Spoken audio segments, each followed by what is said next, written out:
Bismillahirrahmanirrahim. Assalamualaikum warahmatullahi wabarakatuh. Innal hamdalillah nahmaduhu wa nasta'inuhu wa nastaghfiruh wa na'udzu billahi min shururi anfusina wa min sayyiati a'malina. May yahdihillahu fala mudilla lahu wa may yudlil fala hadiya lahu. Asyhadu an la ilaha illallah wahdahu la syarika lah wa asyhadu anna Muhammadan abduhu wa rasuluh sallallahu alaihi wa ala alihi wa sahbihi wa sallama tasliman katsira, amma ba'd. Qala Allah ta'ala fil Qur'anil Karim, ya ayyuhalladzina amanu taqullaha wal tanzur nafsum ma qaddamat lighad wattaqullaha innallaha khabirum bima ta'malun. Alhamdulillah kita bersyukur dengan kita muji Allah Subhanahu wa taala yang mutlak karena limpahan nikmat, rahmat dan ihsan-Nya. Di pagi ini Allah mudahkan kita untuk duduk bermajlis dalam majlis ibadah, dalam majlis thalabul ilm. Mudah-mudahan amal ibadah kita diterima oleh Allah Subhanahu wa taala dan mudah-mudahan menjadi sebab dipermudahnya setiap langkah kaki kita menuju surga Allah Subhanahu wa taala. Allahumma amin ya rabb. Nah, insyaallah pada kesempatan pagi ini kita akan melanjutkan kajian kitab Al-Arba'un An-Nawawiyah, kitab yang berisikan 42 hadis inti, 42 hadis induk pokok dalam Islam. Dan ratusan ribu hadis sahih lainnya hanyalah sebagai penjelas untuk apa yang disebutkan dalam kitab ini, yaitu 42 hadis. Dan seorang yang mempelajari 42 hadis ini, dia akan tahu Islam secara global, akan tahu Islam secara umum, ya.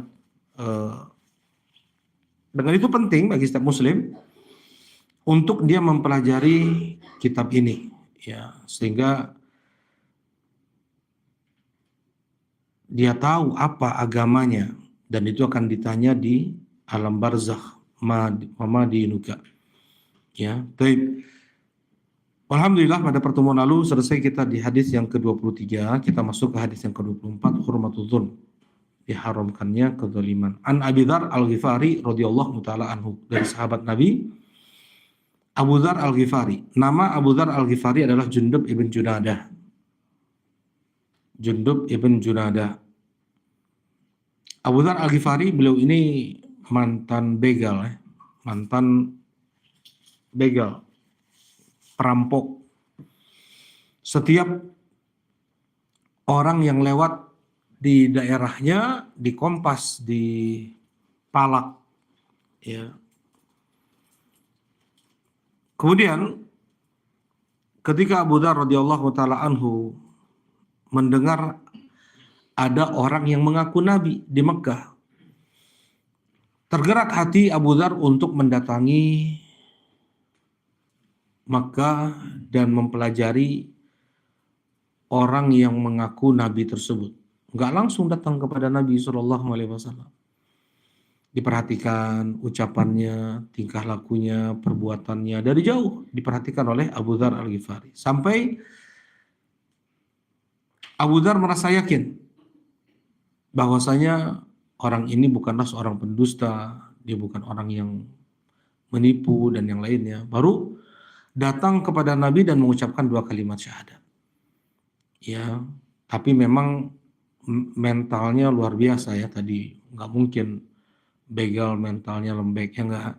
Nah, beliau setelah mengucapkan 2 kalimat syahadat datang ke hadapan tokoh-tokoh Quraisy pada saat itu dan mengumumkan syahadatnya, ya, asyhadu an la ilaha illallah wa asyhadu anna Muhammadar Rasulullah. Ya, orang kalau mengucapkan la ilaha illallah berarti dia mengkufuri, menentang atau tidak mempercayai semua yang disembah selain Allah.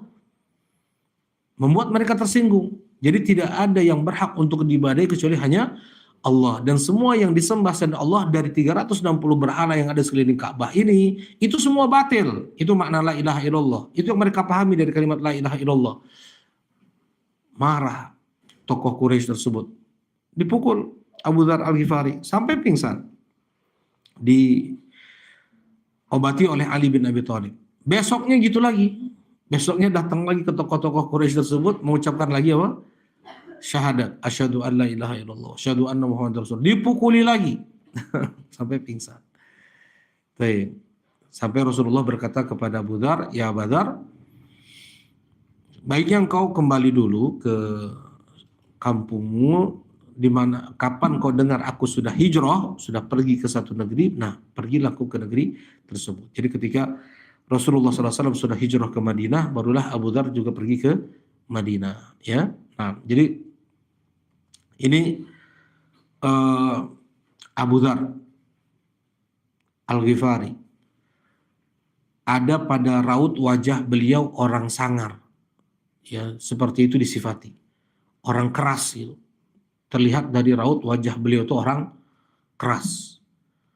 Abu Dzar Al-Ghifari. Tapi Rasulullah SAW mengatakan, "Ya Abu Dzar, innaka rajulun dhaif." Wahai Abu Dzar, kau tuh orangnya lemah. Masa lemahnya begal lemah mah tuh. Ya, enggak, bukan orang lemah beliau nih. Dari sisi fisik kuatnya luar biasa. Ya, dari sisi mental juga kuat juga. Ya, tapi Rasulullah kenapa mengatakan innaka rajulun dhaif? Wahai Abu Dzar, engkau tuh orangnya lemah. Maksudnya dalam urusan untuk mengatur urusan-urusan kaum muslimin yang kau duduk di pemerintahan, ya, engkau orangnya lemah. Nah, nggak bisa untuk, ya, terkadang ikut apa kata orang, terkadang ikut apa kata hawa nafsu, ya. Makanya Rasulullah tidak pernah memberikan amanah pemerintahan kepada Abu Dzar. Ya, sebagian orang fisiknya kuat tuh, sebagian orang mentalnya kuat, tapi kalau sudah duduk di pemerintahan, ya dia ikut hanyut juga tuh, ya, ada korupsi juga dan yang lainnya. Nasallallahu alaihi. Dan Abu Dzar Al-Ghifari, beliau mempunyai pendapat berbeda dari para sahabat-sahabat yang lain dalam urusan menyimpan harta. Beliau berpendapat tidak boleh menyimpan harta. Jadi harta itu harus habis. Ya, tidak boleh menyimpan harta. Hadis kisah beliau dengan Rasulullah SAW panjang, ya. Di antaranya adalah Rasulullah memanggil Abu Dzar di waktu sore, hampir maghrib, udah mau masuk, hampir masuk maghrib. Kata Rasulullah, "Ya Abu Dzar, engkau lihat gunung itu?"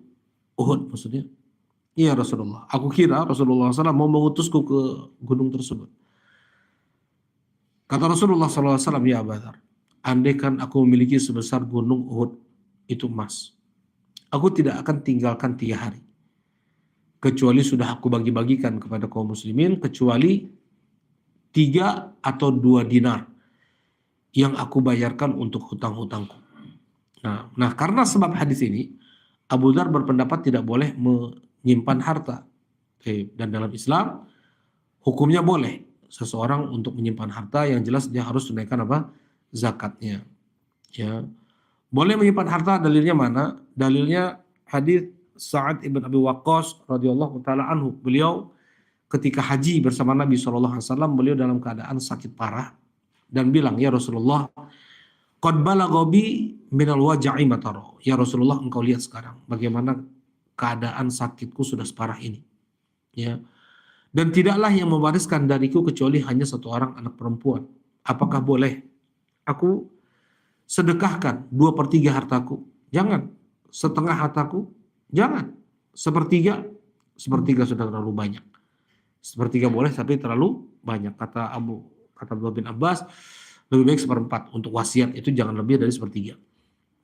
Nah, kemudian, ya,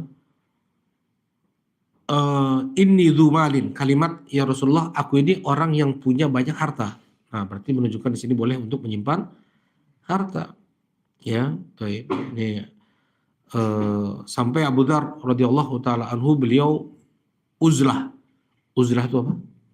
Apa Bu Ahmad uzlah? Uzlah. Pernah dengar nggak kalimat uzlah?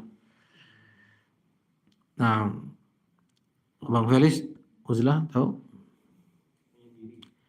Menyendiri ya. Gimana? Menyepi. Jadi uzlah itu ada dua macam ya. Ada uzlah yang itu dia menyendiri menjauh dari keramaian manusia. Memang dia tinggalnya di tempat terpencil, ya seperti di perbukitan, di gunung gitu, nggak ada tetangga juga, nggak bermasyarakat. Silakan masuk, Pak Ain, masuk. Ya, Waalaikumsalam warahmatullah. Teman-teman silakan ke depan dikit.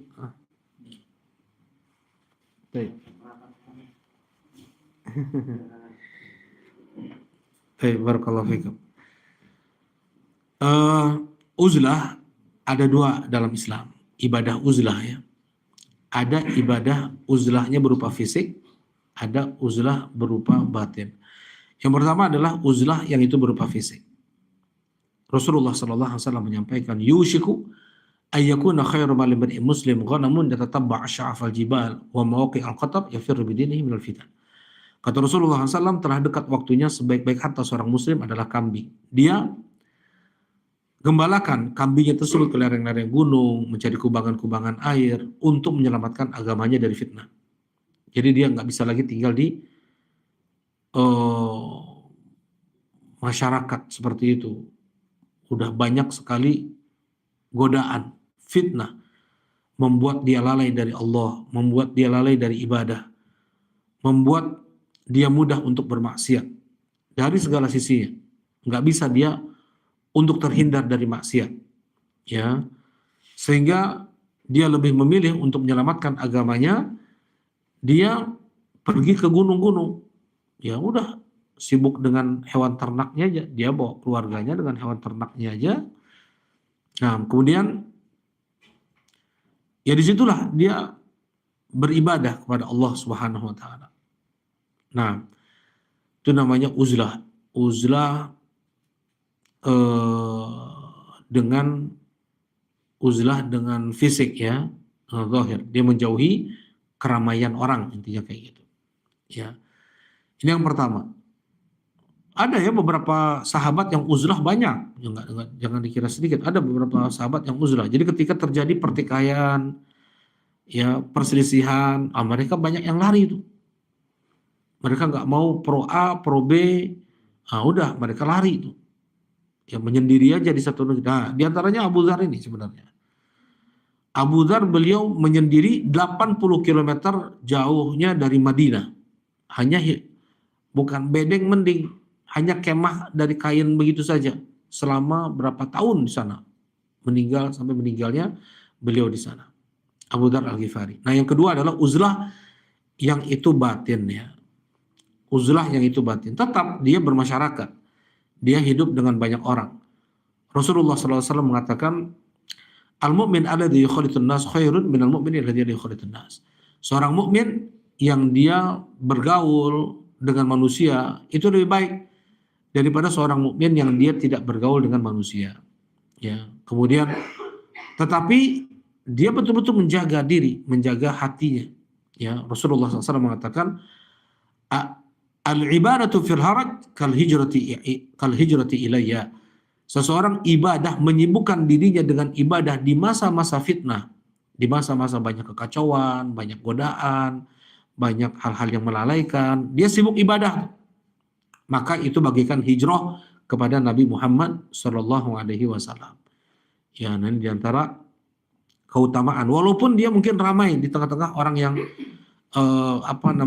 membuat dia lalai bisa dari ibadahnya, ya, bahkan bisa jadi dia jatuh pada maksiat, mudah untuk jatuh pada maksiat, tapi dia bisa seperti misalnya dia bisa menundukkan pandangan dari wanita yang bukan mahram, sebagian pakaian-pakaian wanita seperti itu dia tundukkan pandangannya. Nah, itu dikatakan uzlah, ya. Bagaimana ada semaksimal mungkin untuk tidak mendengar kayak musik-musik, lagu-lagu yang jelas itu melalaikan dia dari Allah Subhanahu wa taala. Ya, itu namanya uzlah. Ya, dia tinggal di pertengahan banyak orang, tetapi dia mungkin keluar ketika ada hajat saja, keperluan saja, ya. Tidak ada keperluan apapun, dia tinggal di rumahnya untuk menjaga hatinya, untuk dia bisa fokus, dia bisa beribadah kepada Allah Subhanahu wa taala. Itu namanya uzlah hati, ya. Uzlah batin. Bahkan ada lagi yang paling tingginya, yaitu uzlah dari hal-hal yang itu mubah. Bahkan sebenarnya mubah, tapi dia tinggalkan itu. Nah, ini lebih tinggi lagi sebenarnya. Barakallahu fikum. Nah, ini Abu Dzar Al-Ghifari radhiyallahu taala anhu. Anin Nabi sallallahu alaihi wasallam fi ma yarwi an rabbih azza wa jalla annahu qala. Dari Rasulullah sallallahu alaihi wasallam terhadap apa yang Allah riwayatkan kepada beliau. Apa nama hadisnya ini? Hadis qudsi, ya. Hadis yang Rasulullah riwayatkan dari Allah Subhanahu wa taala, dan itu bukan dari Al-Qur'an. Ya. Apa bedanya hadis, kalau nggak salah sudah sampaikan kapan ya? Tadi malam, ya. Iya kan, ya? Apa hadis itu ada hadis qudsi, ada hadis marfu. Apa marfu? Yang disampaikan oleh yang disandarkan kepada Nabi Shallallahu Alaihi Wasallam, baik itu ucapan, perbuatan, persetujuan, sifat, ciri fisik, akhlak, itu semua adalah hadis marfu, namanya hadis marfu. Ada yang disandarkan kepada sahabat, apa namanya? Coba tulisannya Bang Felis masih ada nggak? Nggak nulis kali. Ya, mauquf, betul. Mauquf. Mauquf adalah ucapan, perbuatan disandarkan ke sahabat. Itu hadis mauquf namanya. Kalau ke tabi'in apa? Maqtu'. Kalau ke tabi'in atau tabi'ut tabi'in adalah maqtu'. Jadi ucapan Imam Syafi'i, ucapan Imam Malik, itu adalah maqtu'. Ya, ucapan ucapan Abu Hanifah, ya, itu maqtu'. Ya, kalau ucapan sahabat mauquf, ucapan Nabi marfu', ucapan Allah yang itu bukan bagian dari Al-Qur'an adalah hadis qudsi. Ya, baik. Apa bedanya antara Al-Qur'an dengan hadis qudsi? Yang mencolok-colok, maksudnya banyak, perbedaan itu banyak sekali. Cuman yang paling zahirnya lah, yang paling mencoloknya lah, ya, adalah yang pertama, hadis kursi pahalanya tidak seperti kita membaca hadis kursi, tidak seperti pahala membaca Al-Quran. Kalau Al-Quran berapa Kang pahalanya? Satu huruf berapa? Dikasih 10 kebaikan, ya. Nah, Bismillahirrahmanirrahim, kita baca Bismillahirrahmanirrahim, kan itu Al-Quran. Berapa kebaikan kita dapat? Allah tulis pada berapa huruf Bismillahirrahmanirrahim? Bang Felis, hitung dulu. Kang Rama aja yang udah hafal. Aduh, Abu Ammar, ini masih hitung mereka, Abu Ammar. Ya, 19 huruf. 19 kali 10 berarti berapa? 190 kebaikan. Hanya Bismillahirrahmanirrahim saja. Belum lagi kalau kita baca surat Al-Ikhlas, Al-Fatihah, ya. Nah, untuk hadis qudsi enggak. Ya, kita enggak dapat setiap hurufnya kayak gitu, enggak. Tapi kita kalau membacanya, dengan kita mempelajarinya, kita mendapatkan pahala thalabul ilm. Bukan pahala membaca hadis qudsi, enggak. Tapi mendapatkan pahala apa? Belajar ilmu agamanya. Baik. Kemudian, hadis qudsi tidak boleh dibaca ketika sholat. Sedangkan Al-Quran hanya itu yang boleh dibaca ketika sholat. Ya, dalam sholat. Kalau hadis qudsi nggak boleh. Nah, kemudian apa lagi? Sebagian ulama menyebutkan kalau ayat Al-Quran itu lafaz dan maknanya datang dari Allah. Sebagian ulama mengatakan kalau hadis qudsi itu maknanya datang dari Allah, tetapi lafaznya datang dari Nabi Muhammad Shallallahu Alaihi Wasallam. Ya, kalau ayat Al-Quran itu mutawatir, sedangkan hadits qudsi itu tidak mutawatir, ahad.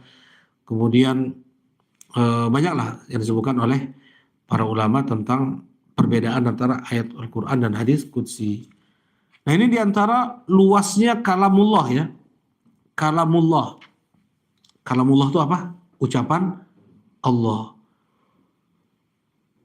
Kalau ditulis kalamullah semuanya, bisa jadi berapa jilid kalau itu menjadi kitab? Kang Dimas, kalau ditulis semuanya kitab kalamullah, itu jadi berapa kitab? Berapa? Satu kitab Al-Quran banyak jadinya. Nah, Kang Halim jadinya berapa kitab? Kalau ditulis seluruh kalamullah, tidak terhingga. Gimana tuh tidak terhingga? Bisa di apa dekatkan pemahamannya.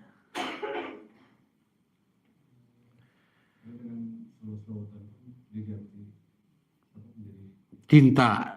Nah, samudra lautan yang ada di dunia ini. Berapa liter itu air laut? Ya. Andaikan semua lautan, samudra lautan dijadikan tinta. Kemudian semua pohon yang ada di dunia ini dijadikan pena untuk menulis kalamullah, lanafida. Akan habis samudra lautan tersebut. Walau ji'na bimithlihi madada. Sekalipun kami datangkan berkali-kali lipat lagi samudra lautan untuk menulis kalimat Allah, ucapan Allah, nggak habis. Ya nggak cukup maksudnya. Bukan nggak habis, maksudnya nggak cukup samudra lautan itu yang dalam ayat di surat Luqman, sab'atu abhur, sekalipun 7 kali lipat samudra lautan kami. Kalamullah itu sangat luas. Al-Quran berarti apa? Hanya bagian yang sangat 0,00001 kali ya, bandingannya seluruh kalamullah itu. Jadi kalamullah itu sangat banyak. Makanya kita minta perlindungan kepada Allah dengan menyebut kalimat Allah. A'udzu bikalimatillahi tammat min syarri ma khalaq. Ya Allah, aku berlindung dengan menyebut kalimat-Mu yang sempurna dari segala macam apapun kejahatan yang tercipta. Baik. Injil kalamullah, Taurat kalamullah, Al-Quran kalamullah, Zabur kalamullah, Suhuf Ibrahim kalamullah. Ya. Semua itu adalah kalamullah. Ya. Tetapi tidak semua kalamullah itu terkumpul pada apa? 5 kitab ini saja. Masih banyak lagi kalamullah yang lain. Ya. Tetapi yang Injil, Zabur, Injil, Taurat sekarang yang ada itu sudah tidak murni lagi apa? Kalamullah. Sudah diubah oleh tangan-tangan pendeta mereka. Diubah hukum-hukum yang ada di dalamnya, ya, seperti misalnya seperti ayat rajam dihapus, ayat haramnya khomer dihapus, haramnya daging babi, itu diubah, ya. Yang haram adalah babi tambah hutan. Jadi babi hutan yang haram teh. Kalau babi ternak itu halal bagi mereka. Jadi di Injil tahun 60-an cetakannya itu nggak ada tambahan hutan itu. Jadi semua babi itu haram. Ya. Kemudian di tahun berapa ada revisi, banyak kitab ada revisinya. Siapa yang merevisinya? Ya, tambahin hutan. Berarti kalau babi hutan aja yang haram, kalau babi ternak nggak haram tuh. Ya, Anda pun dapat ini dari orang yang masuk Islam, ya, apa namanya, mu'alaf, ya, dia bilang kayak itu, saya bingung baca Injil, katanya ini Injil tahun sekian beda dengan Injil tahun yang baru-baru ini, kata seperti itu. Allah kasih hidayah. Baik. Mudah-mudahan Allah berikan keistiqomahan. Allahumma amin. Baik. Hadis Nabi sallallahu alaihi wasallam fi ma yarwi an Rabbih azza wa jalla annahu qala, Allah Subhanahu wa taala berfirman, "Ya ibadi, inni haramtu dzulma 'ala nafsi." Wahai hamba-hambaku, sesungguhnya aku haramkan kezaliman itu untuk diriku. Allah haramkan kezaliman untuk dirinya. Wa ja'altuhu bainakum muharraman fala tadzalamu. Dan aku jadikan kezaliman itu di antara kalian haram. Jangan kalian saling menzalimi. Tapi apa itu zalim? Zulm. Apa sih zalim itu? Meletakkan sesuatu bukan pada tempatnya. Itu zalim. Lawannya apa? Hikmah. Lawan zalim itu adalah hikmah. Dengan itu, maka kesyirikan adalah kezaliman yang paling besar. Masa yang bukan Tuhan dijadikan Tuhan? Zalim kepada Allah enggak? Masa makhluk disamakan dengan Tuhan? Zalim kepada Allah enggak? Ya. Masa yang lemah, yang enggak berdaya, yang enggak bisa memberikan manfaat, enggak bisa memberikan madarat, disamakan dengan yang bisa mengatur alam semesta ini, yang menciptakan alam semesta ini? Itu kezaliman enggak? Kezaliman lah. Ya. Nah, kata Allah Subhanahu wa taala, "Inna syirka la dzulmun adzim," menukilkan ucapan Luqman, "Ya bunayya la tusyrik billah, inna syirka la dzulmun adzim." Wahai putraku, jangan kau syirik. Karena kesyirikan itu adalah kezaliman yang sangat besar. Tadi tahu gimana kezaliman? Kezaliman kesyirikan itu adalah karena dia menyamakan makhluk dengan Allah, yang lemah dengan yang tidak bisa memberikan manfaat kepada dengan yang bisa mengatur seluruh alam semesta ini. Ya, baik. Merendahkan Allah intinya. Orang yang melakukan kesyirikan apa? Merendahkan Allah. Bahkan yang mengatakan Allah punya anak berarti dia sudah mencela Allah. Syatama ibnu Adam yaquluna inna li walad. Anak Adam mencelaku dengan dia mengatakan aku punya anak. Ya, baik. Jadi kesyirikan adalah kezaliman yang sangat besar. Demikian pula bid'ah. Bid'ah itu apa, Kang? Ada yang tahu bid'ah? Apa itu bid'ah? Contoh kesyirikan apa misalnya? Contoh kesyirikan. Katanya itu kezaliman yang sangat besar. Contoh kesyirikan apa, Ibu? Ada yang tahu, Bu? Dan itu adalah kezaliman yang sangat besar. Misalnya ada orang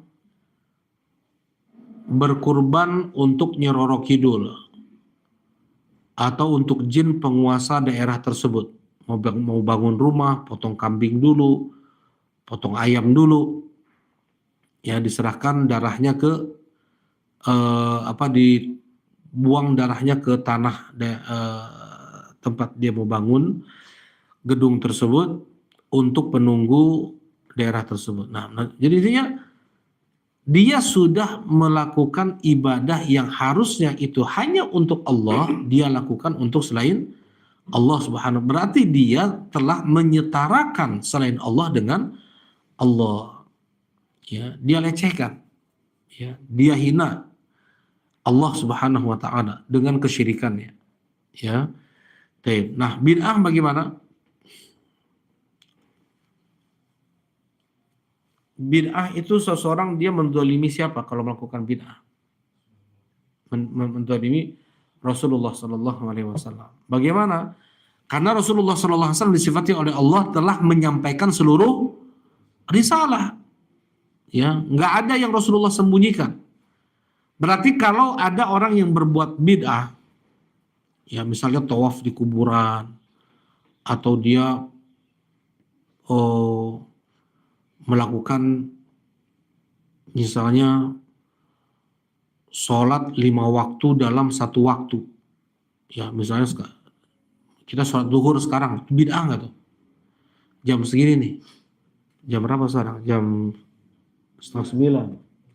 Jam 9 kita sholat zuhur. Mumpung lagi di masjid nih kita nih. Ayo kita sholat zuhur aja. Tapi sekalian aja dengan asar, sekalian dengan maghrib, sekalian dengan isya. Apa namanya itu? Ibadah yang seperti itu bid'ah. Ya, dia membuat sesuatu yang baru yang tidak pernah itu dilakukan oleh Rasulullah Shallallahu Alaihi Wasallam. Tidak ada anjuran contoh dari Nabi Shallallahu Alaihi Wasallam. Nah, ketika itu dilakukan, maka dia sudah berbuat bid'ah. Dia sudah lancang, kurang ajar kepada Rasulullah Shallallahu Alaihi Wasallam, berbuat zalim kepada Rasulullah Shallallahu Alaihi Wasallam. Kalau tadi dia telah berbuat zalim kepada Allah kalau syirik. Ya, kalau dia berbuat bid'ah, ibadah-ibadah yang tidak ada tuntunannya, dia sudah berbuat zalim kepada Rasulullah SAW. Rasulullah SAW sudah capek-capek beliau menyampaikan dakwah itu luar biasa. 23 tahun, semuanya telah tersampaikan. Nggak ada satupun syariat yang Rasulullah sembunyikan. Ya, sampai Allah pastikan kesempurnaan Islam itu di tanggal berapa? Tahun berapa? Islam udah sempurna belum, Pak? Bu, sempurna udah sempurna belum Islam teh, Bu? Hah? Ada hadiah masa? Nah, udah sempurna tadi dulu. Kapan sempurnanya Islam? Atau Islam udah sempurna atau belum? Kalau sudah, Islam sudah sempurna, ya. Islam itu sudah sempurna, ya. Kapan sempurnanya? Tanggal berapa, Bung Feris? Tanggal 9 Dzulhijjah tahun 10 Hijriah. Baik. Ketika Rasulullah hari ini tanggal 9 Dzulhijjah hari ini. Tapi 1437 tahun yang lalu. Ya, hari ini ketika Rasulullah SAW wukuf di Arafah. Ya, turun kepada beliau ayat keberapa, Kang Rama?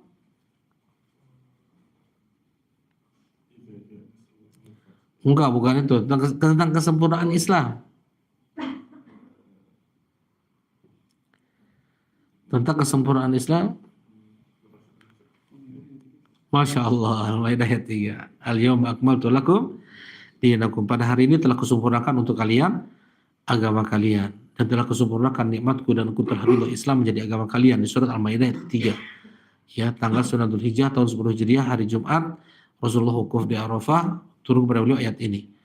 Ya, berarti Islam sudah sempurna, dan yang meyakini bolehnya kebid'ahan itu berarti mengatakan Islam itu belum sempurna. Dia lancang kepada Nabi, dia berbuat zalim kepada Nabi Shallallahu Alaihi Wasallam. Seakan-akan Islam itu belum sempurna, seakan-akan Rasulullah itu belum menyampaikan seluruh agama ini kepada umatnya. Masih ada yang disembunyikan oleh Nabi. Ya, dan sempurnanya Islam itu dengan acara-acara perayaan-perayaan yang dibuat-buat oleh mereka. Ibadah-ibadah yang nggak ada tuntunannya dari Nabi. Itu suatu kezaliman nggak kepada Nabi SAW? Kezaliman. Walaupun tidak mereka ucapkan dengan lisan mereka, tetapi perbuatan mereka seperti itu. Dan tidak akan sempurna Islam bagi mereka sampai terakhir kebidahan muncul. Yaitu mau kiamat itu, ada yang berbuat bid'ah terakhir di sebelum hari kiamat, barulah bagi mereka sempurna apa?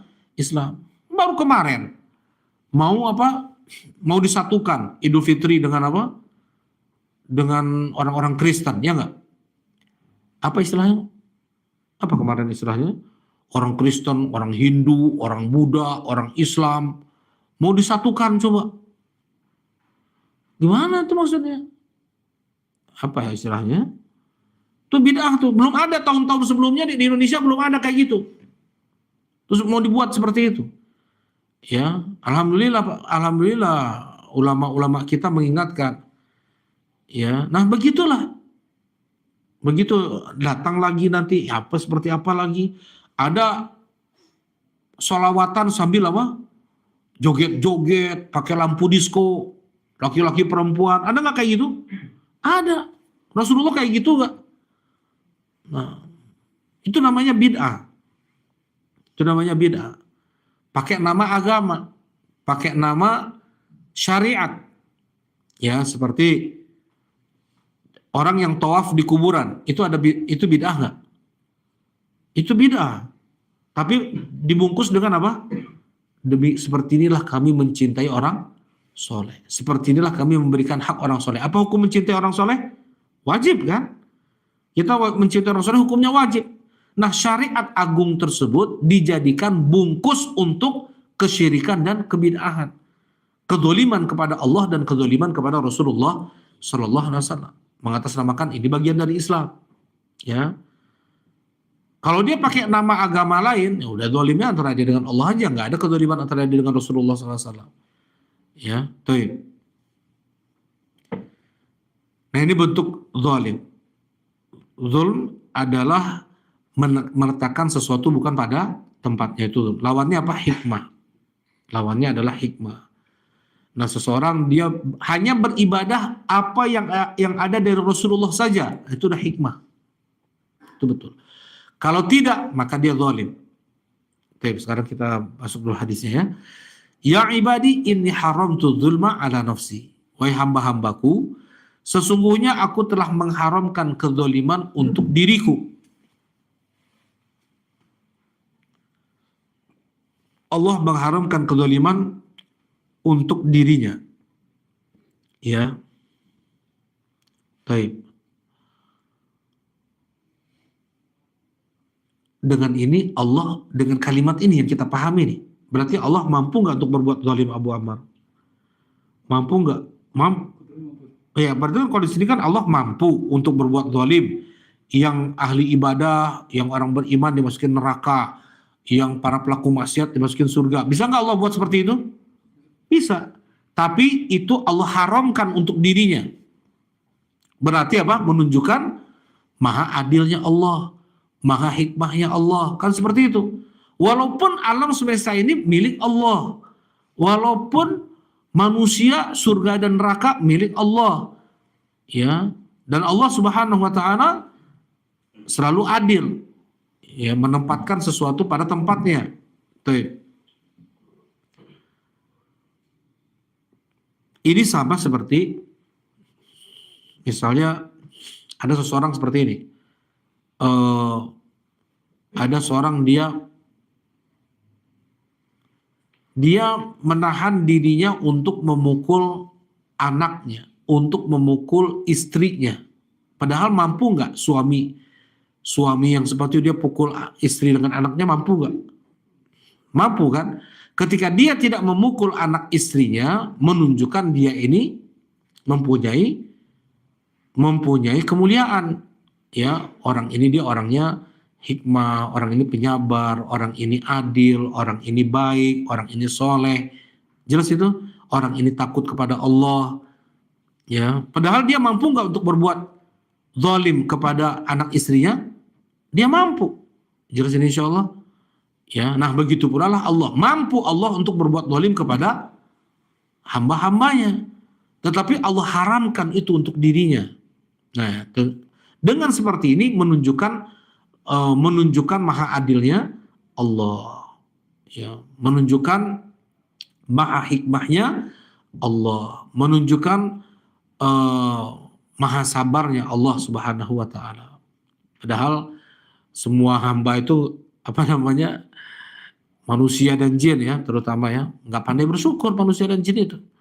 Sudahlah dikasih kebutuhan mereka semuanya, tapi mereka tidak pandai dalam bersyukur kepada Allah. Baik. Malah di dalam satu hadisnya tidak ada yang lebih bersabar daripada Allah. Bagaimana itu? Bagaimana tidak ada yang lebih bersabar daripada Allah? Bagaimana itu? Hadisnya seperti itu. Tidak ada yang lebih bersabar daripada Allah.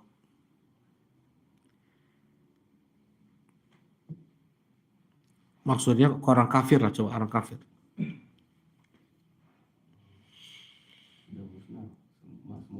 Enggak. Hadisnya adalah tidak ada yang lebih bersabar daripada Allah. Berarti Allah itu kan sangat bersabar. Nah, apa bentuk bersabarnya Allah itu? Ya, sekalipun dia ini orang kafir, menentang Allah, membunuh nabi, membunuh orang-orang Palestina, orang-orang Islam dibunuh, ya. Tapi masih aja Allah Subhanahu wa taala berikan kepada mereka oksigen untuk bisa mereka hirup, makan, pakaian, akal, keluarga, kan begitu ya. Nah, itu sabarnya Allah Subhanahu wa taala. Baik. Ya ibadi ini haramtu dzulma ala nafsi. Wahai hamba-hambaku, sesungguhnya aku telah haramkan kezaliman itu untuk diriku. Wa ja'altuhu bainakum muharraman fala tadzalamu. Dan aku jadikan kezaliman itu haram untuk dilakukan sesama kalian. Maka jangan kalian saling menzalimi. Kezaliman apa yang dilakukan oleh antar manusia? Terkait dengan apa? Darah, kemudian harta, kemudian kehormatan. 3. Kata Rasulullah sallallahu alaihi wasallam, "Inna dima'akum wa a'radakum wa amwalakum 'alaikum haram ka hurmati yaumikum hadha." Sesungguhnya darah-darah kalian, kehormatan-kehormatan kalian, harta-harta kalian adalah haram sebagaimana haramnya hari ini. Bagaimana dia menzalimi harta saudaranya dengan korupsi, dengan mencuri, dengan menipu, dengan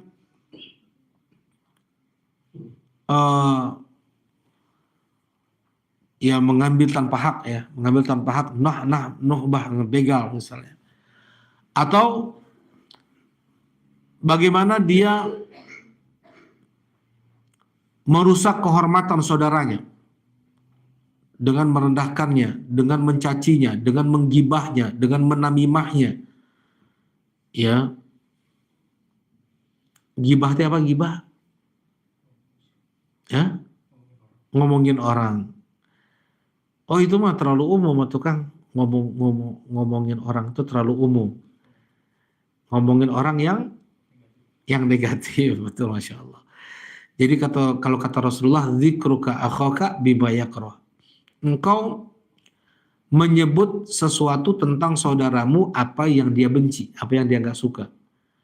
Ya, sekalipun ya, ini yang paling sering melakukan ghibah laki-laki atau perempuan, ibu-ibu atau bapak-bapak. Oh, ibu-ibu.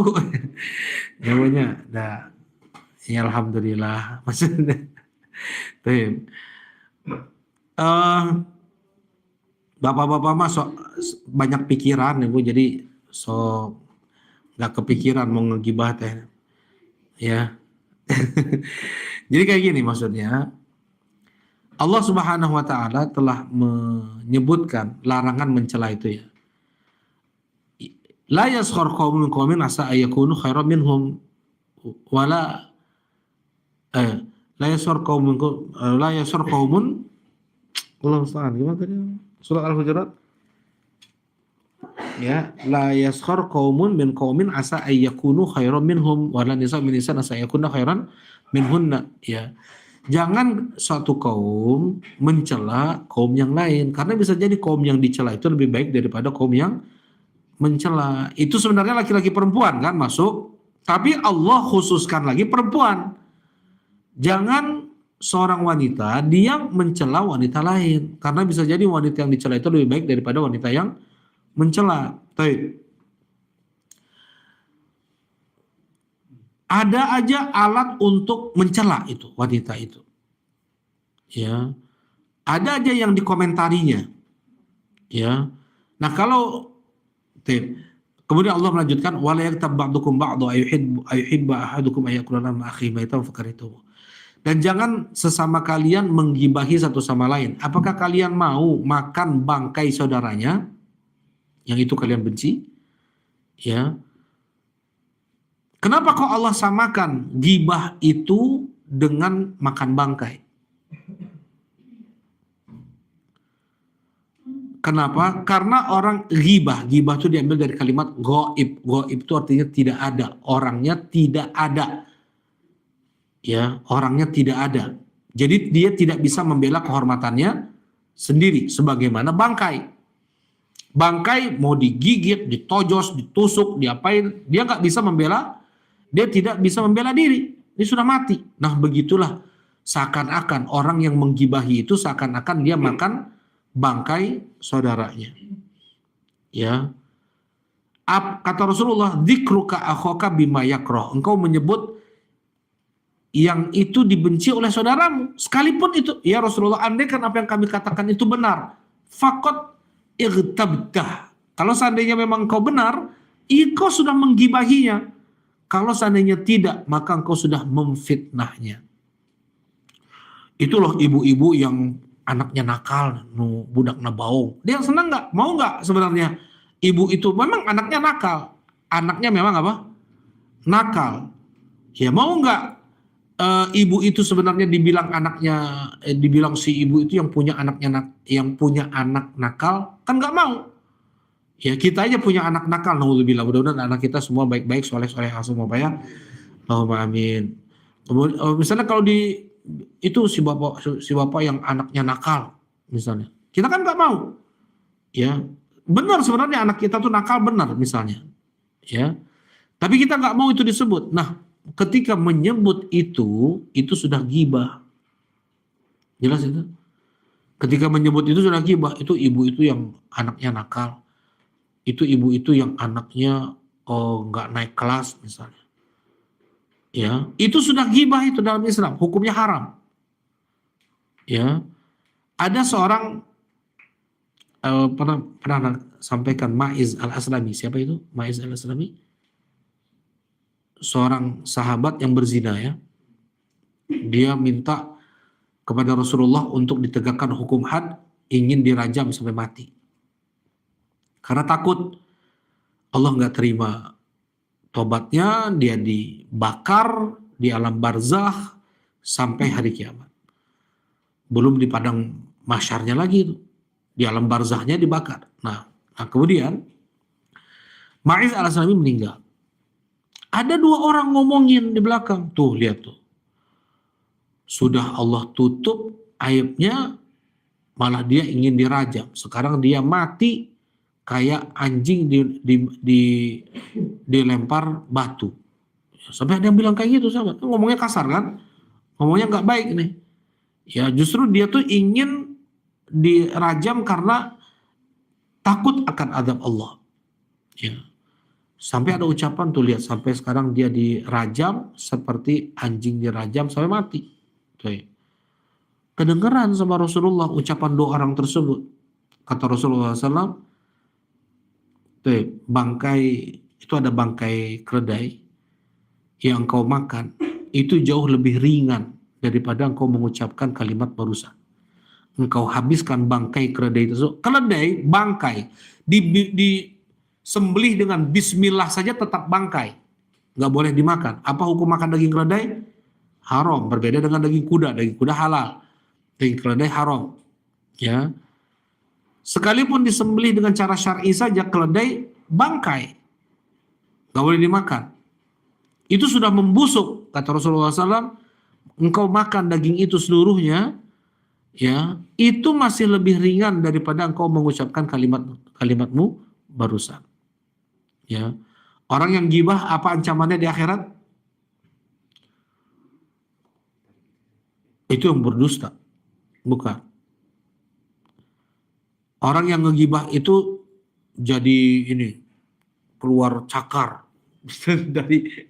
dari apa namanya, kukunya itu berubah menjadi logam, ya, menjadi logam besi tajam, kemudian dia mencabik-cabik seluruh badannya, perutnya, dadanya, wajahnya. Rasulullah nanya, siapa mereka itu? Mereka itu yang makan daging manusia ketika di dunia. Alladzina yaktabunan nas. Mereka yang suka menggibahi orang-orang ketika di dunia. Ya, itu gibah tuh. Ini menjatuhkan kehormatan saudaranya. Nah, ada 6 jenis gibah yang dihalalkan. Apa saja itu? 6 jenis gibah yang dihalalkan. Jangan dikira gibah itu hanya ucapan, tulisan pun termasuk dari Gibah, ada orang gibah ngegosipin artis, pejabat, publik figur. Ada orang kalau udah jadi ini ya, orang yang menyebutkan, ada orang menyebutkan keburukan orang lain di hadapan kita, maka orang tersebut akan menyebutkan keburukan kita di hadapan orang lain. Itu udah seperti itu. Ya, nggak amanah orang seperti itu. Nah, jadi tadi ada 6 gibah yang dihalalkan. Apa saja itu, Kang Halim? Gibah yang dihalalkan, gibah yang dibolehkan. Apa Ibu? Tahu Bu di atas Bu? Biar gak ngantuk. Nggak ngantuk ya, Masya Allah. Berarti di sini akang-akang rada ngantuk nih. Biar ditanyain. Baik. Gibah yang dibolehkan kapan? Apa itu? Yang pertama, menyebutkan keburukan orang. Tapi nggak dosa. Boleh. Abu Amar tahu?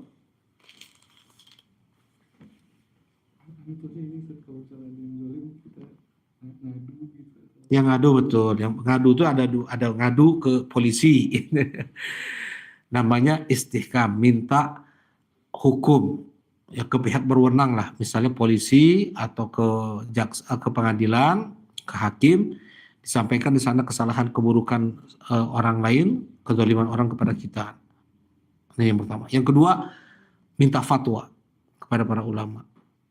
Ya, saya punya teman kayak gini, akhlak yang seperti ini, apa yang harus saya lakukan? Nah, ini nggak apa-apa. Yang kedua. Yang ketiga adalah meminta nasihat. Ya, misalnya kita punya teman nggak bisa dinasihatin nih, kita harus kita cari orang yang bisa nasihati teman kita ini, orang yang dia segani. Nah, kita sebutkanlah kesalahan-kesalahan teman kita ini kepada orang tersebut agar bisa dinasihati. Ini yang ketiga. Yang keempat adalah al-mujahir bil fisq. Orang yang terang-terangan melakukan kefasikan. Minum khamr di jalan, berjudi di jalan. Nah, orang seperti ini nggak apa-apa disebut keburukannya di depan umum. Kenapa? Karena dia sendiri yang memperburuk dirinya sendiri di depan umum. Ya. Yang keempat adalah mendeskripsikan seseorang. Ada, antum kenal Pak Asep gak? Oh, Pak Asep. Pak Agus, waduh Pak Agus. Kan itu Pak Agus dunia ya. Maksudnya Pak Asep apa? Sedunia. Di mana-mana ada tuh nama Pak Asep, apalagi di Bandung. Banyak. Yang di sini nggak ada. Yang ya banyak. Akhirnya itu Pak Asep yang ada cacatnya di sini, yang ada cacat fisiknya, ada codetnya misalnya. Asep codet misalnya. Oh, Asep codet. Orang tahu tuh. Tapi nggak dipanggil lagi kemudian Asep codet, nggak lagi disebut. Cukup Pak Asep aja kalau udah tahu gitu ya. Kecuali memang dia apa? Dia ridho untuk dibilang codet. Ya, kayak ulama dulu ada dijuluki Al-A'war, si pecak. Karena memang pecak. Ada Al-A'mash si buta, ada Al-A'raj si pincang. Karena memang dia punya kekurangan fisik itu. Dan dia ketika dibilang namanya Abdurrahman. Abdurrahman mana? Abdurrahman banyak, ulama Abdurrahman banyak. Abdurrahman si pincang, Al-A'raj. Oh, itu Abdurrahman Al-A'raj. Tahu orang. Ya. Baik. Begitu juga Al-A'mash, ada, subhanallah, ini mah nggak baik ya. Maksudnya sampai dibilang fulan si setan. Subhanallah. Kenapa dibilang si setan? Kenapa tahu? Ada ulama dibilang si setan. Ngeri ya. Tapi ulama ini dia senang aja dibilang itu. Harusnya nggak boleh ya. Maksudnya kenapa dia mau aja dijuluki dengan si setan? Jadi karena dia tahu ilmu ilal. Namanya ilmu ilal. Ilalul hadis. Ilmu hadis adalah ilmu yang kalau kita lihat hadis Nabi ini seakan-akan ini sahih lah, bisa kita amalkan. Tetapi sebenarnya di sana ada cacatnya. Ada cacat pada sanad hadis tersebut sehingga dihukumi hadis tersebut dhaif. Ya, karena dia mempunyai ilmu tersebut seakan-akan dia ini dukun. Ada yang dinamakan al-kahin, si dukun. Nah, ini ada yang si setan. Ya, sebenarnya enggak apa namanya? Sebenarnya jangan mau gitu. Dia untuk dijuluki dengan si setan atau si dukun. Karena itu adalah negatif. Baik. Nah, ini yang kelima ya.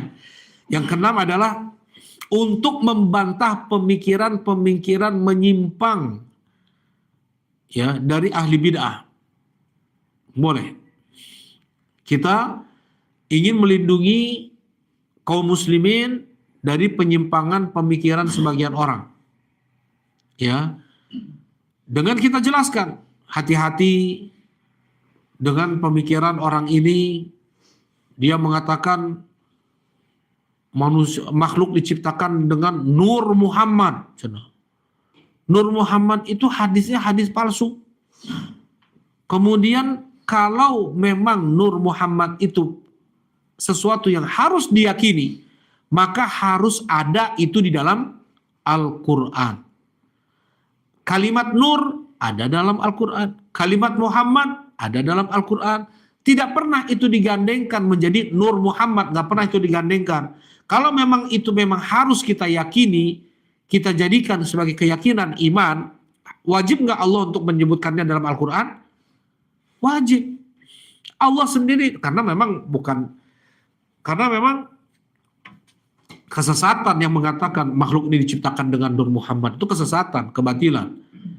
Ya, Allah menciptakan alam semesta ini berapa hari, Kang?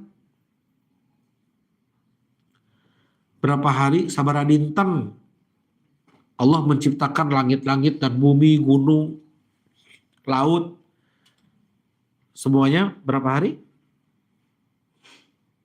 Ya, Bu, berapa hari, Bu? 6 hari. Dalam waktu 6 hari. Ya, dimulai dari hari Ahad. Ahadnya hari Ahad itu satu. Ahad itu satu. Isnin, bahasa Arab Isnin itu apa? 2. Senin, betul. Jadinya nama-nama hari ini. Ahad itu satu. Isnin itu Senin, 2 artinya. Kemudian Al-Arbi'a. Sulasa dulu, Sulasa. 3. Selasa jadinya. Sulasa jadi Selasa. 3 artinya. Arbi'a 4. Rabu jadinya. Khamis 5, artinya itu 5. Ya. Jadi Kamis. 6 Jumat. Ya. Selesai 6 hari Allah menciptakan langit-langit dan bumi. Kata orang Yahudi, Allah capek. Ya. Hari ke-7 Allah capek. Hari ke-7 hari apa?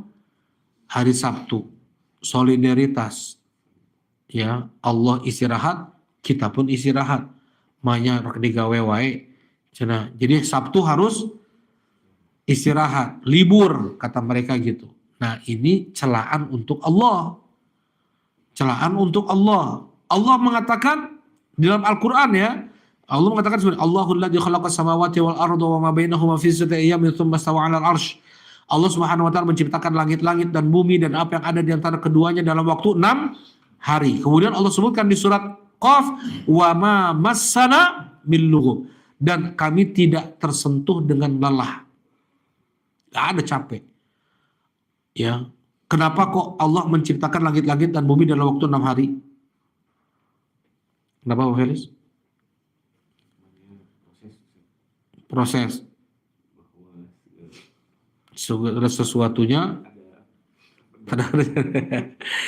Baik. Jawaban pertama adalah Allah tidak ditanya apa yang Allah perbuat. Terserah Allah. Mau 6 hari, mau 2 hari, mau sehari. Itu yang pertama ya. Kemudian yang kedua, kenapa kok 6 hari? Karena betul, agar malaikat mereka melihat proses penciptaan alam semesta tersebut yang sangat dahsyat. Sehingga malaikat sangat takut takut dan sangat harap cinta kepada Allah Subhanahu wa taala. Ya, baik.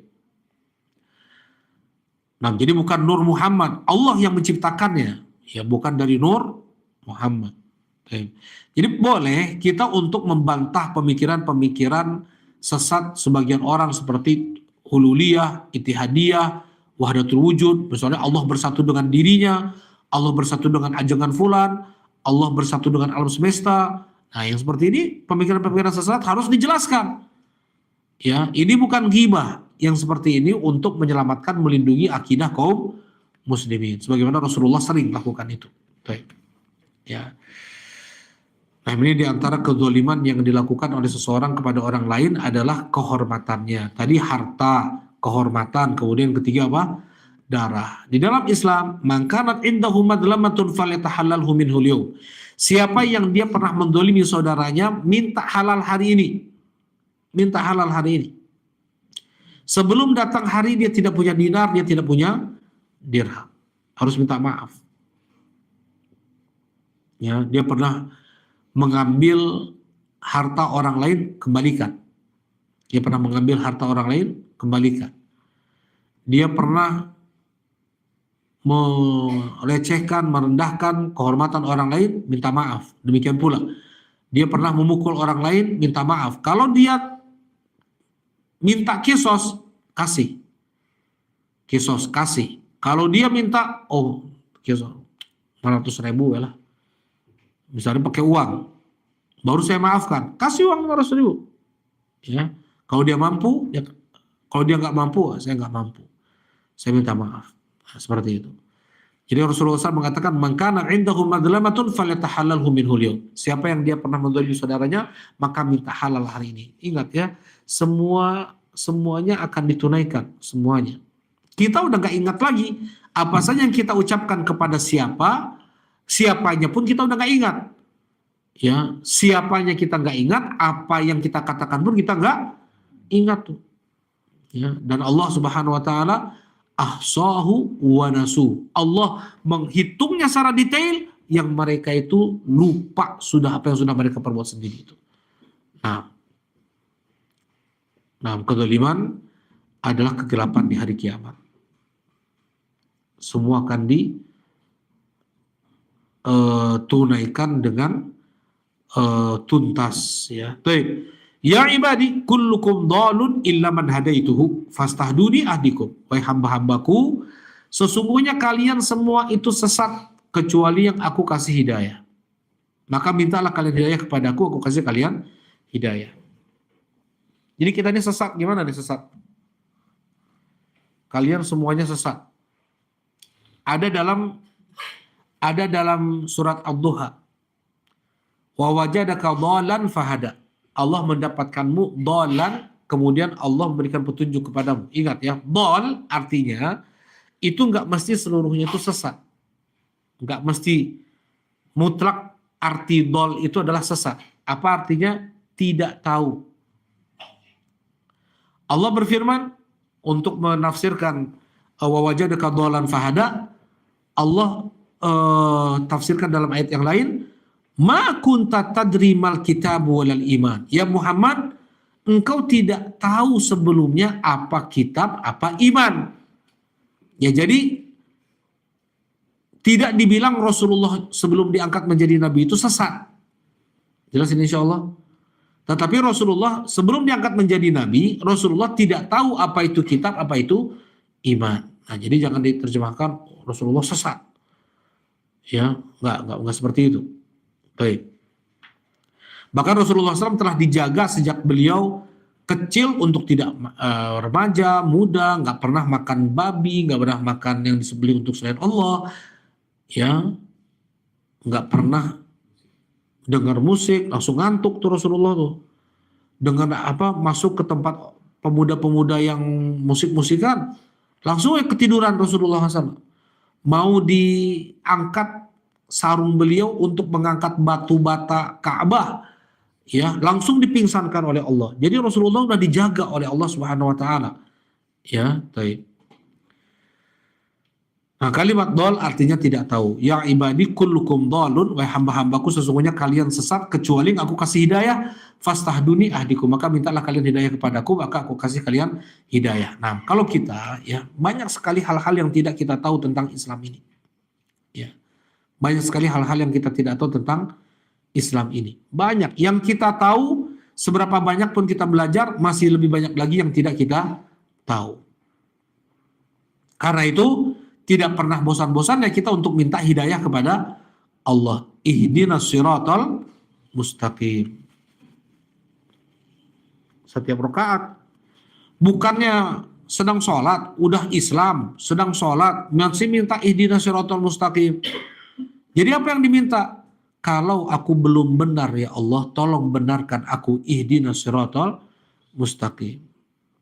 Kalau aku sudah benar ya Allah, istiqomahkan aku di atas kebenaran. Ihdinas siratal mustaqim.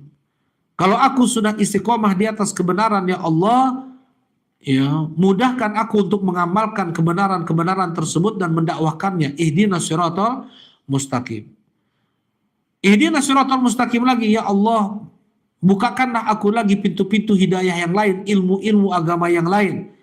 Sehingga aku bisa melihat yang hak adalah hak, yang batil adalah batil. Ihdinas siratal mustaqim. Ketika aku bisa membedakan yang hak adalah hak, yang batil adalah batil, mudahkan aku untuk mengamalkannya ya Allah. Ihdinas siratal mustaqim. Ketika aku sudah bisa mengamalkan ya Allah, maka istiqomahkan aku dalam amalan tersebut. Ihdinas siratal mustaqim. Bukakan lagi terus, makanya gak pernah putus-putus kita untuk meminta apa? Ihdinas siratal mustaqim. Jelas itu insyaallah ya. Ya. Jangan pernah merasa cukup dari hidayah Allah. Seseorang yang dia merasa cukup dari hidayah Allah, maka dia murtad. Dia murtad. Oh, saya emang gak perlu hidayah dari Allah. Pada saat itu dia, Allah cabut hidayah, murtad, kafir langsung. Alhamdulillah. Fastahduni ahdikum. Mintalah kalian hidayah kepadaku, aku kasih kalian hidayah. Ya, satu-satu yang bisa memberi hidayah adalah Allah Subhanahu wa taala. Ya. Jadi orang asalnya jahat jadi baik, nah itu hidayah. Hidayah apa namanya itu? Asalnya malas jadi semangat. Asalnya kafir jadi muslim. Hidayah apa namanya? Hidayah ada dua. Hidayah apa? Taufik dan apa? Satu lagi? Irsyad. Ya, hidayah taufik. Hidayah taufik itu Allah memberikan perubahan ke dalam hati seseorang. Asalnya jahat jadi baik, malas jadi semangat, kafir jadi muslim. Itu namanya hidayah taufik. Masuk Islam para sahabat, nah, taufik. Kita menerima Islam dengan sepenuh hati, itu taufik. Kalau hidayah irsyad apa? Hidayah menunjukkan. Misalnya Nabi Muhammad, bisa beliau memberi hidayah menunjukkan mana yang halal, mana yang haram, mana yang hak, mana yang batil. Kemudian menjelaskan mana Islam, mana kufur, mana tauhid, mana syirik. Yaitu bukan hanya Rasulullah saja. Ya, para ustadz, para ulama, orang tua ketika menjelaskan kepada anaknya mana yang baik, mana yang buruk, itu namanya hidayah irsyad. Ya. Nah, jadi yang kita minta Abu Ammar ketika ihdinas siratal mustaqim, apa yang kita minta Abu Ammar?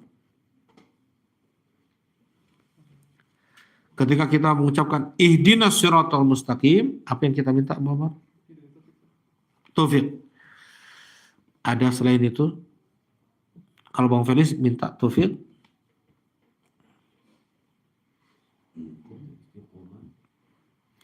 Ya enggak, hidayah ada antara dua hidayah ini, apa yang diminta? Di antara dua hidayah ini apa yang diminta?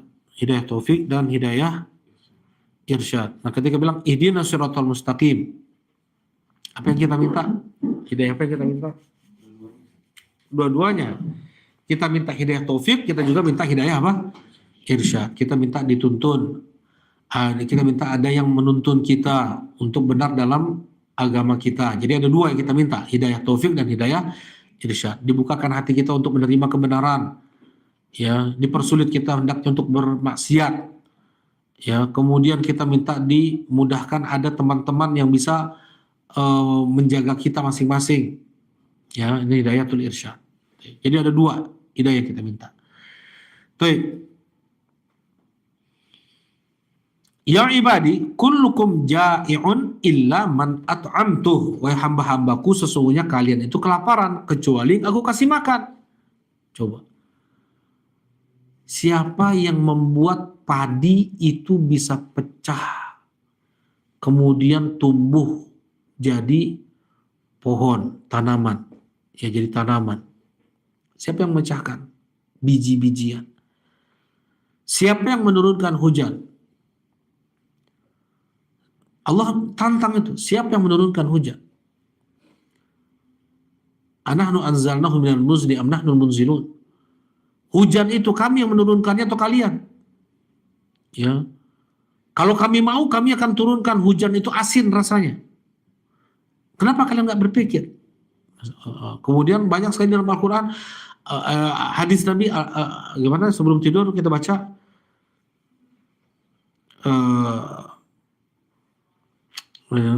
Fatir as-samawati wal ardi faliqal habbi wan nawa faliqal habbi wan nawa. Allah yang memecah biji-bijian dan biji kurma. Coba biji kurma sekeras itu bisa dipecah oleh Allah kemudian menjadi pohon yang sangat kokoh. Satu biji kurma tuh. Ya. Nah, manusia kata Allah falyakhluqu habba. Buatlah oleh mereka itu satu biji gandum. Bisa nggak manusia bikin seperti biji gandum, biji padi, bisa nggak? Tapi yang bisa tumbuh, kalau seandainya diletakkan di atas tanah bisa keluar akar, keluar tunas. Ya kalau mungkin bikin apel aja kan ada ya sekarang ini apel bohongan ya, buatan kayak gitu kan ada ya kayak mainan-mainan gitu, buah-buahan. Kan bisa tuh mereka bikin tuh. Ya, telur bisa. Nah, bisa nggak mereka bikin telur yang kemudian dengan itu menetas? Manusia sehebat ini sekarang ini mereka bikin mobil listrik, bikin robot. Mereka nggak bisa bikin darah. Asalnya air, jadi darah sama Allah. Dari darah, jadi daging sama Allah. Dari daging keluar tulang-tulang, kemudian terbentuk ada kepala, tangan, ya itu asalnya dari air. Manusia tahu betul sekarang ini isi kandungan darah secara detail, isi kandungan air secara detail, tapi mereka tidak bisa membuat darah. Mereka nggak bisa menciptakan darah. Ya, dengan bahan-bahan yang mereka miliki sekarang ini sekalipun apapun itu mereka tidak bisa menciptakan darah. Tuh. Ya. Nah, wahai hamba-hambaku sesungguhnya kalian semua itu kelaparan kecuali yang aku kasih makan. Jadi yang ngasih makan kita adalah Allah Subhanahu wa taala. Fastat'imuni ut'imkum. Mintalah kalian makanan kepadaku, aku kasih kalian makan. Berdoa minta hidayah, berdoa minta makan, tapi sayang ya, banyak kita nih seakan-akan udah pasti makan siang, sudah pasti makan malam, jadi nggak pernah doa. Padahal di sini Allah Subhanahu wa taala menyuruh kita untuk berdoa, untuk minta makan tuh untuk kita berdoa. Minta makan siang. Nah, karena berapa banyak uang yang dimiliki oleh seseorang, kalau memang tidak Allah takdirkan dia bisa beli makanan, gak akan mungkin dia bisa beli makanan apapun. Ya, sehebat apapun seseorang, kalau tertahan maka tidak bisa. Nah, fastat'imuni ut'imkum, maka mintalah kalian makanan kepadaku, aku kasih kalian makanan. Baik. Ya ibadi, kullukum 'arin illa man kasautuhu fastaksuni aksukum. Wahai hamba-hambaku sesungguhnya kalian telanjang kecuali yang aku kasih pakaian. Mintalah kalian pakaian kepadaku, aku kasih kalian pakaian. Siapa yang bisa mendatangkan benang ya terbuat dari kapas, ada yang terbuat dari bulu domba ya. Bulu domba. Nah, fastaksuni. mintalah kalian pakaian kepadaku. Ya, kalau hujan terus gimana orang nggak bisa jemur. Nah, dan mereka para ulama untuk ada garam di rumah minta. Jadi inilah Allah Subhanahu wa taala ya. Ini baru Allah memperkenalkan dirinya kepada kita. Bagaimana itu? Apapun yang kita butuhkan minta kepada Allah. Besar kecilnya sesuatu keperluan kita minta kepada Allah. Kalau kita minta kepada makhluk, pertama masih bisa senyum. 2-3 kali udah memble itu. Yang keberapa kalinya kita diusir. Ya mau seberapa kaya pun orang. Ya. Tapi kalau kita minta kepada Allah Subhanahu wa taala, Allah Maha Kaya. Allah malah senang semakin diminta semakin Allah mencintai hamba tersebut. Semakin Allah diminta, ya Allah minta ini, minta itu. Jadi ada sebagian orang kena syubhat ya. Dia nggak mau minta kepada Allah, malu kenapa? Karena nggak sholat. Sebagian, wah saya mah sholat ya karena doa isin. Sebenarnya hatinya bagus, hatinya itu baik sebenarnya. Ya, tinggal dia sholat aja sebenarnya. Tapi sekalipun dia tidak sholat, sekalipun dia orangnya jahat, sekalipun jangan dia segan untuk minta kepada Allah. Minta sebanyak-banyaknya kepada Allah itu. Apapun. Ya, dari yang besar sampai yang kecil minta kepada Allah Subhanahu wa taala. Nah, dan Allah semakin diminta, semakin Allah sayang. Sebagaimana hadis Nabi sallallahu alaihi wasallam, man arada yastajib Allah du'ahu fi syiddah falyukthir du'a fi raha. Siapa yang mau dikabulkan doanya di saat sempit, maka perbanyaklah berdoa di saat lapang. Ya. Di saat lapang. Kita minta dibantu oleh Allah di karena darurat. Nah, kita minta ingin permintaan kita dikabulkan oleh Allah dengan kalau kita di saat sedang sehat-sehatnya, bahagia-bahagianya, sedang banyak uangnya, tinggi jabatan kita banyak berdoa kepada Allah Subhanahu wa taala. Tapi kan banyak doa orang nggak dikabulkan. Kenapa? Karena mereka berdoa di saat sedang butuh aja. Di saat sedang lapang mereka jarang berdoa. Pas sedang butuh, jatuh, baru mereka berdoa. Ya Allah nggak kabulkanlah doa dia. Ya, kapan Allah kabulkan doa seseorang? Kalau dia banyak berdoa di saat sedang lapang-lapangnya. Ya, baik, silakan mungkin ada yang ditanyakan, Fadol.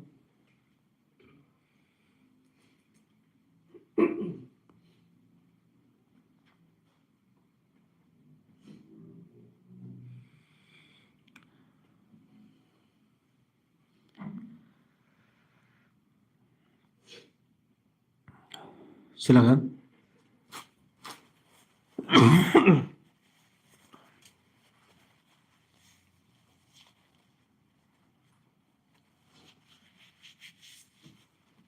Ibu-ibu ada yang mau ditanyakan, Ibu? Di atas. Anjing mencit. Kumaha? Siap? Oh iya, silakan. Waalaikumsalam. Nah.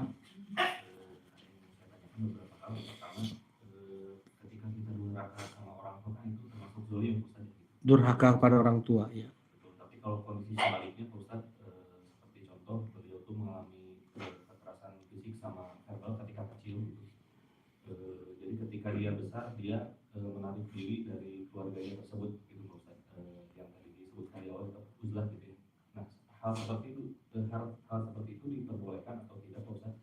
Dalam Islam. Betul. Karena kondisinya kalau misalnya yang tadi anaknya ke orang tua kan durhaka, tapi kalau misalnya orang tua yang zalim ke anak itu seperti apa Pak Ustadz? Baik. Sebenarnya sama ya, zalim juga orang tua kepada anak zalim. Tapi sezalim apapun orang tua kepada anak, anak tetap harus berbakti kepada kedua orang tua. Allah yang bilang di surat Luqman, Allah berfirman, wa in jahadaka ala an tusyrika bima laysa laka bihi ilmun fala tuti'huma wa sahibhuma fid dunya ma'rufa. Andaikan kedua orang tuamu, ini orang tua paling jahat di sisi Allah siapa sih? Andaikan kedua orang tuamu memaksamu dengan kekerasan ini untuk menyekutukanku, jangan kalian taati mereka berdua, tapi tetap berbaktilah kalian kepada mereka berdua. Padahal yang disakiti di sini siapa sebenarnya?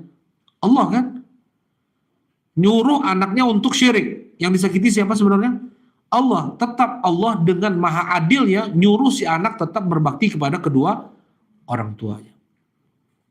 Apalagi kalau hanya sekedar kezaliman tersebut kembalinya kepada si anak. Jelas ini? Kalaupun seandainya kezaliman dari orang tua ini hanya kembali kepada si anak, tidak terkait dengan Allah Subhanahu wa taala, maka harus lebih lagi si anak ini memaafkan, berlapang dada, ya, dan dia berbakti kepada kedua orang tuanya. Gak boleh dia balas keburukan dengan keburukan. Ya, dia harus sabar dan memaafkan. Kalau kita sulit untuk memaafkan kesalahan orang tua, anak, istri, saudara, jangan harap kita untuk mudah diampuni dosa-dosa kita oleh Allah. Mau haji sekalipun, mau jihad, mau doa, istighfar beribu kali setiap hari, kalau dia tidak mudah untuk memaafkan kesalahan saudaranya, maka Allah tidak akan mudah untuk mengampuni dosa-dosanya. Al-jaza min jinsil amal. Itu yang Allah katakan kepada Abu Bakar, apalagi ke kita. Ya, baik. Jadi maksudnya orang tua yang berbuat jahat kepada anaknya itu akan dihitung. Ya.